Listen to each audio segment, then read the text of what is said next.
So over on Good Morning Tatooine, if you've been watching live, we've been discussing the fact that Skeleton Crew's figures have shown signs of being improving week on week.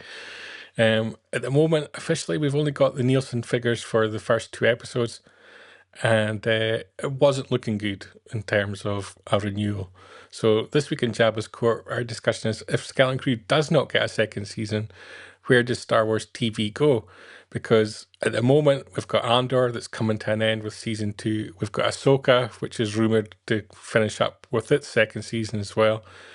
And I think there's still a question mark over The Mandalorian as to whether it gets a season 4 beyond the movie or whether the movie's going to wrap it up as well. Because there was kind of the talk of a giant climactic conclusion in the movies that would conclude all the TV shows.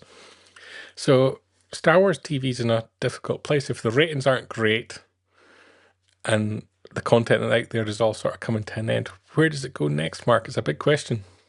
It's a massive question, and I think there's a few avenues you could look down as to what they should do or could do.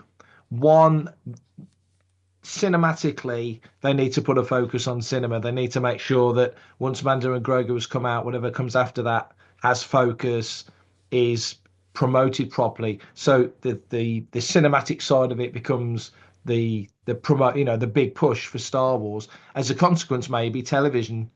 Maybe it's time to sit back on the live action a little bit, as successful as it's been, and maybe give animation a bit more of a focus on television and make the cinema the focal point of live action Star Wars. So that's one option they've got.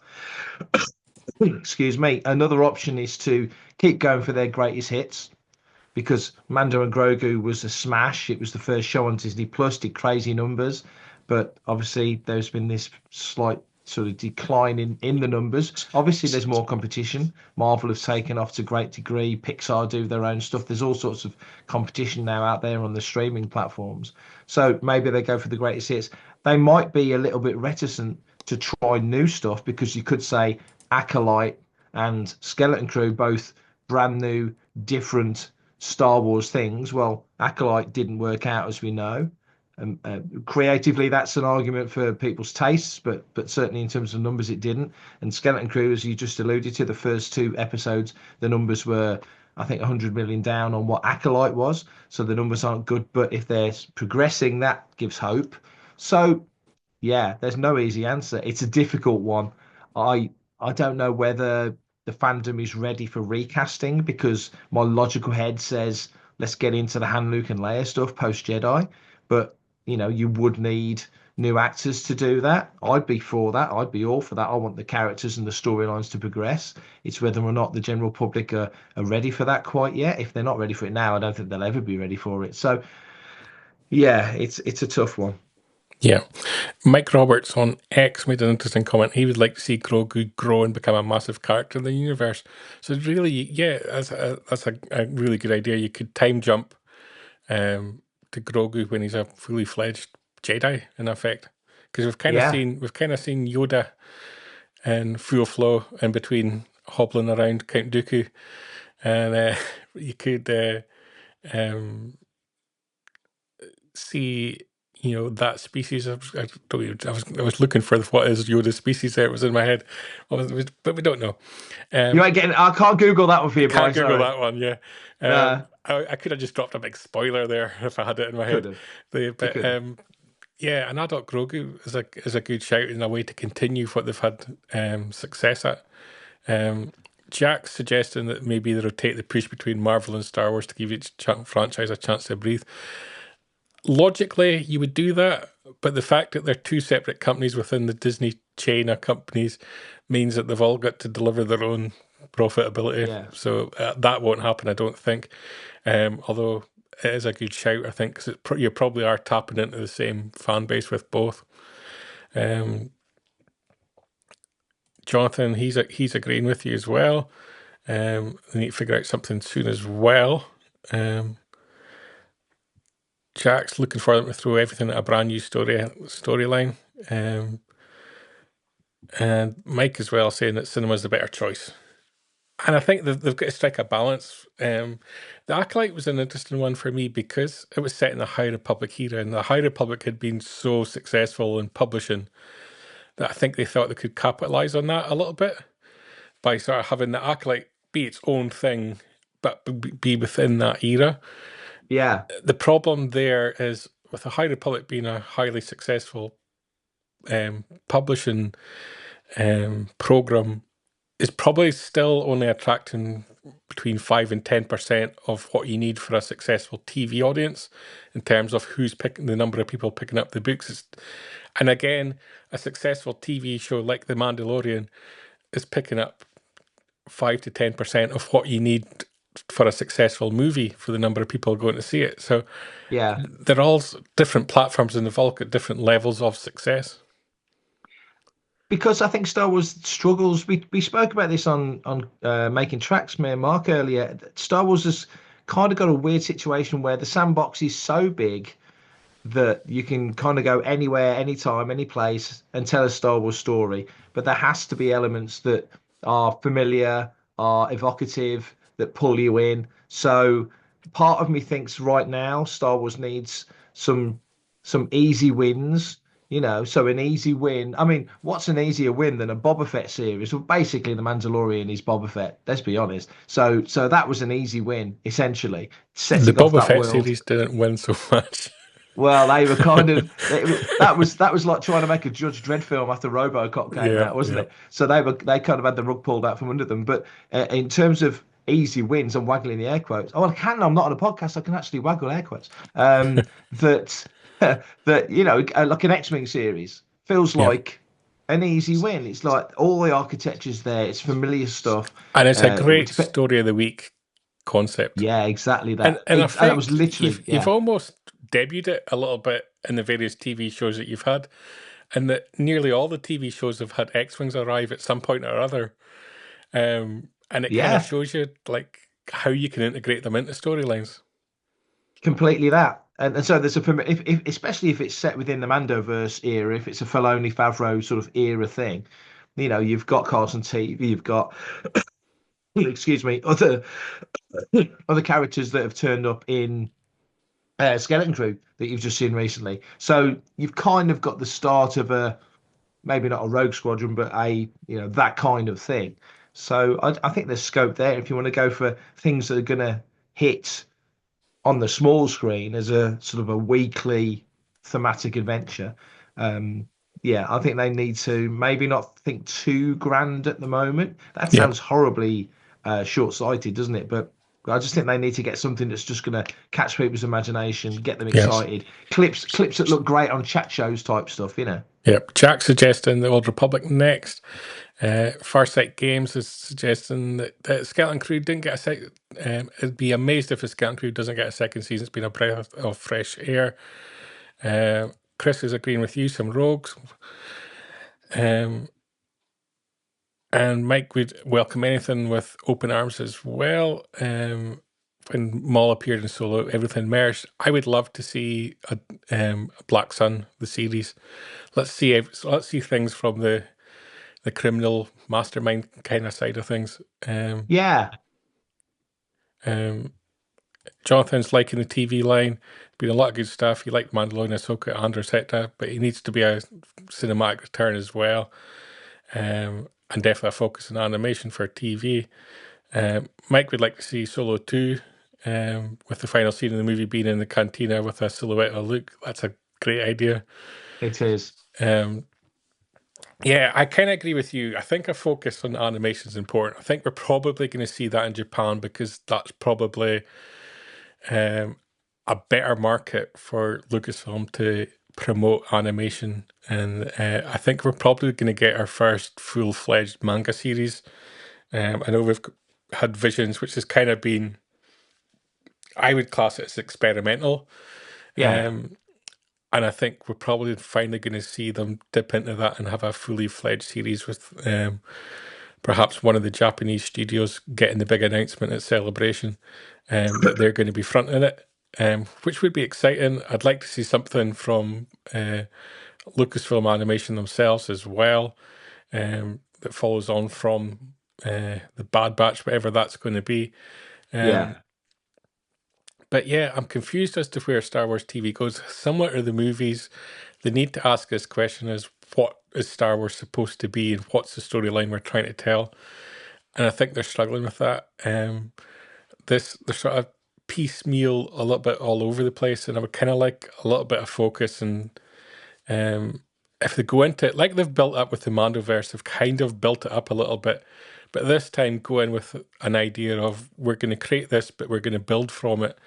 Um, and I've advocated many times before, because of my love of the Imperials, I'm going to say it again. Uh, you had a great character in Fell in the Rogue Squadron comic series who gave us a 5-issue arc on things from the Empire perspective.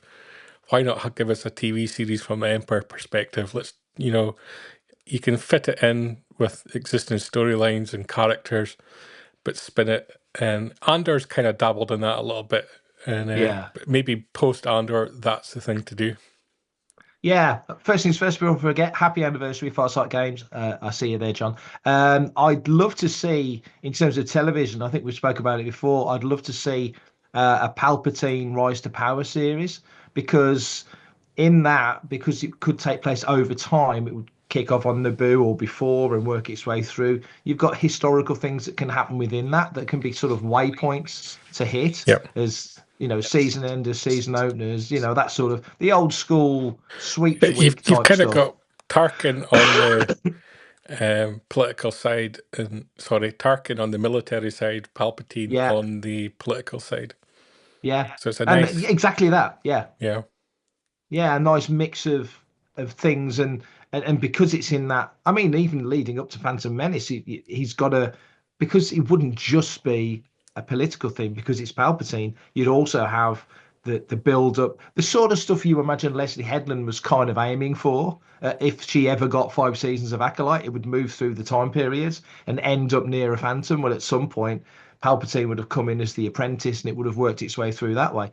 We'll never see that now, but you kind of feel like it would work its way in that sort of style. And I think to do something like that would be, I think it'd be fascinating. But that's, excuse me, again, it's quite a challenge. That's quite a deep cut, I guess. That's more for the older, longer term fans. But I still think there's play in that. So yeah.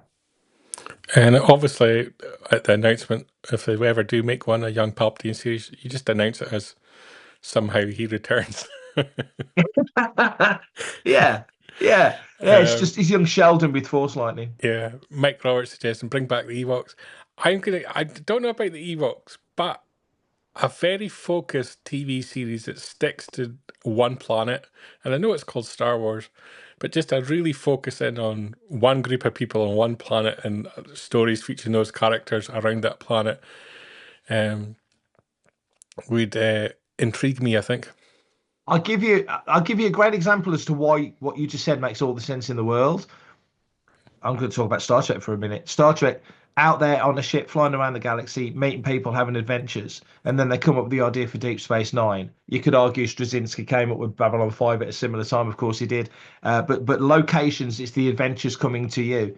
So there's no reason why you couldn't have a Star Wars story where you're at an outpost, Maz's castle, Yeah, everything comes to you, or yeah. Batu, everything comes to you. So yeah, Yeah, I think that could work as well. a bounty hunter guild focus, Maz's cattle focus, where you get a different denizen of the bar story Yep. each week. So much potential.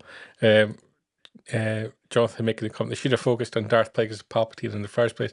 I 100% agree. If there's one criticism of Acolyte was when they got to the end of the series and they showed this younger Yoda and Plagueis, and everybody loved it. That told them everything of what the Acolyte should have been in the first place, and that should have been a story with Yoda and a story with Plagueis, and possibly that's where they were going to go with a second season. But you've left it too late by that point because you've spent your 300 million budget and you haven't got the audience to show for it to give them the Yeah. confidence to make a second series.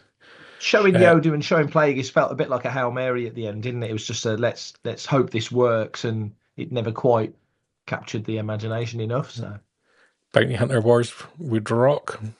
Yeah, so there is, Yeah, it's easy to feel negative, but there is so much there to mine from, and um, and you do it in a way where you're not picking like I'm going to do something for the original trilogy fans, I'm going to do something for the prequel fans or the sequel fans.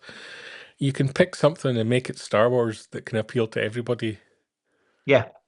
Oh, absolutely, absolutely. And like you say, some of the ideas that have popped up on the screen, they're scoping them. And Yeah, like me and Mark were saying on making tracks, the conversation we're having right now and involving our viewers right now, people at Lucasfilm will have sat down with blank notepads and paper and stuff and just chucked all these ideas down, and then probably instead of going, let's do this one, would probably break it down as to why you shouldn't do this one or why you shouldn't do that one. And yeah. of course, it's such a massive continuity now. But if you just find, and they will find it eventually, it's just whether or not the world's still receptive to it and ready for it. But when they find the thing that really clicks, then it will click like to a certain fans. Skeleton Crew has really clicked. It's not clicked in the numbers yet.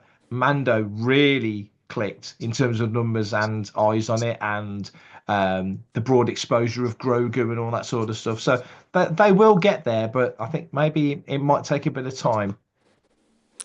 The interesting thing for me is probably the most critically successful content from the actual critics and from the fans, movie-wise, is Rogue One, and TV series is Andor, which Yeah, was all basically original characters in effect, or characters that really weren't explored in the films, or you're just touching on the films ever so slightly. yeah. And that probably should tell them a lot, that doing things that's all originals is perhaps the way to go, and have it light brush up against what we know. Mike Well, Roberts, troll the scroll ups. That's what they should do. Like John Knoll picked that line out of the original New Hope scroll up. Troll the scroll ups. There's going to be stuff in there we've not even thought of. yeah, Mike Roberts on X asked the most difficult question, I think. Why don't they seem to make the right choices? Oh God, how long have you got?